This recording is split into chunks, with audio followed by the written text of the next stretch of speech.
Hey Pickles, my name is Sarah, Pearls of Wisdom and Food, and here we are. It's a beautiful late summer day, and I was polishing these earrings to wear today, and I started thinking, if you invited me to your house and I was your food coach, yeah, I'd be in your couch, and I was your food coach, would you open up your tracker for me to see? Would you open up your pantries for me to see? Would you open up your fridge and your freezer for me to see? Would you do all those things for me to see so I could kind of like see if there's any holes or gaps that could be stalling you? You know, we talk about this a lot here where sometimes we can't see the forest for the trees in our own program, and yet we can so tell when somebody else has leaks and gaps, and if we could only hug them with kindness and guide them to give that certain item up, or maybe think about giving that certain item up. What do you think?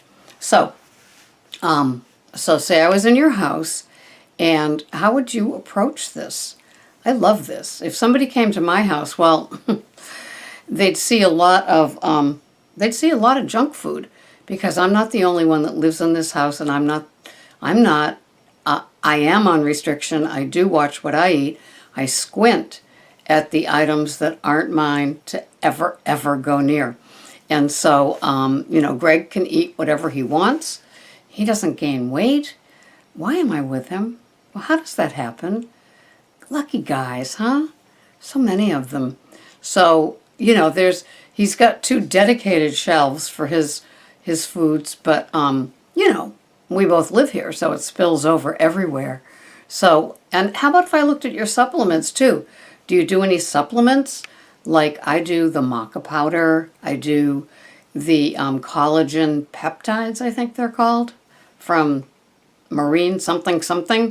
I do lots of coconut oil. I do 2 kinds of coconut oil. I do the one that I always cook with, that I buy in the big 54-ounce jug that I do all my cooking in, and then I buy the Calapo that goes into my bulletproof coffees that I have. Olive oils, I've got the cooking type of olive oil that I buy in a big jug, and for when we do the cast iron cooking on the big green egg, I use both coconut and olive. And then I have the California Ranch olive oils, and I've got the robust one, and I've got the mild and buttery, and then I've got the Chosen avocado oil that I use on my salads sometimes. So those are the oils, and then if you checked my freezer, you'd see tons of Kerrygold, salted and unsalted. You'd see a few, they look like this, they're wrapped in wax paper, and they're the Amish rolled butter that we buy at Star Market. And so those are the 2 butters that we use. And I do have some Land O'Lakes or Cabot's quarters that I use when I'm baking, when it needs butter, but it's kind of hidden. And those I buy on sale or with coupons for the baking, cooking type of things. So what would I find at your house? Do you guys eat things that if you really read what the ingredients were, would I stumble across any yellow, blue, or pink packets? Those things that you use sometimes on fruit, sometimes in your beverages, sometimes, what else do you use them for? Sometimes to sweeten the plain yogurt. Are you still using them? Have you done the research on them to know that there could be some dangers, just as long as you know what some of the risks are? If you looked into my second fridge, you'd find a load of coconut almond milk. You would find Greg's almond milk. He has the 60-calorie original almond milk, and I get the, it goes anywhere from 30 to 40 depending on which brand, coconut almond milk. You would also find more butter. You would find sour cream. You would find mozzarella cheese and other cheeses that we use, especially when I make the Fathead pizza.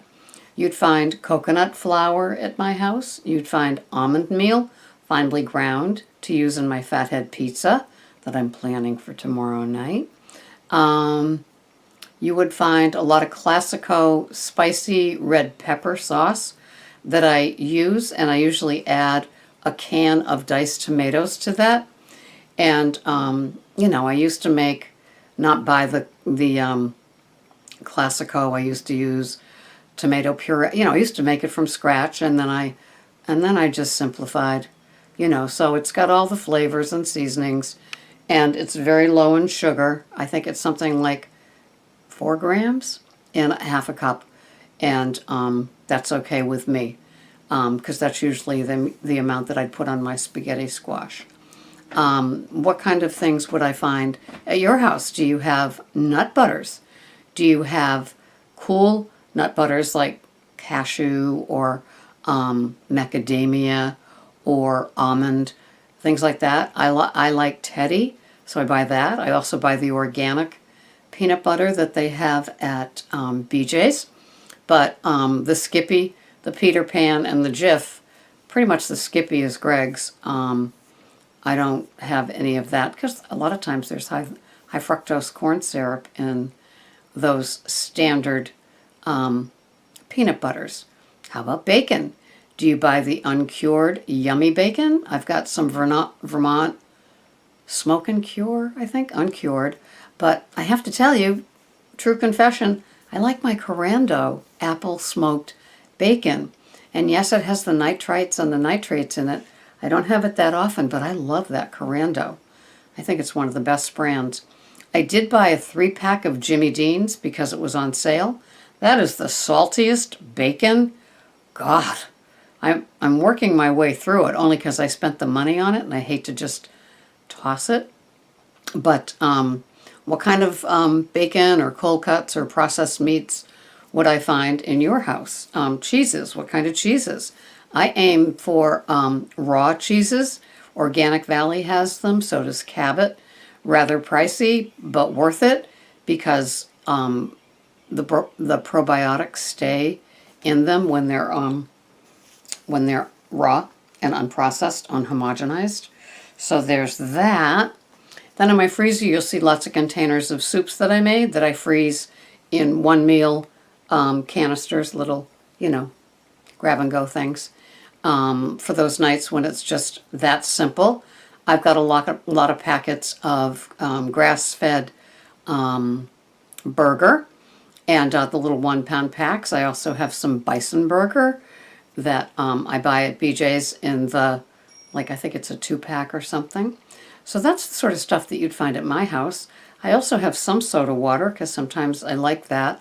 Poland Springs type, raspberry or lemon, that sort of thing. So what would I find if I was your food coach?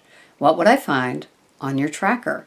What things are lurking in there that need tweaking? I went into my Lose It app a couple days ago and I deleted some things that I will never ever have again, like the paleo bars that I got from Julian Bakery. Do you remember that? What a waste. I might as well just ripped up a 50 and a 10. $60 worth of protein bars that were unpalatable. So I just tossed them. I didn't even ask for a refund or want to go through any of that. They were just horrific for me. I don't know if any of you have ever had them, but and then somebody reminded me that a few podcasts back I had said that one of these energy protein bars is just another candy bar with a wig on it. And it's like, how did I forget that? How did I forget that as I submitted the order and used my PayPal and paid for $60 worth of bars that I had half of one and then tossed them out? I can't believe that.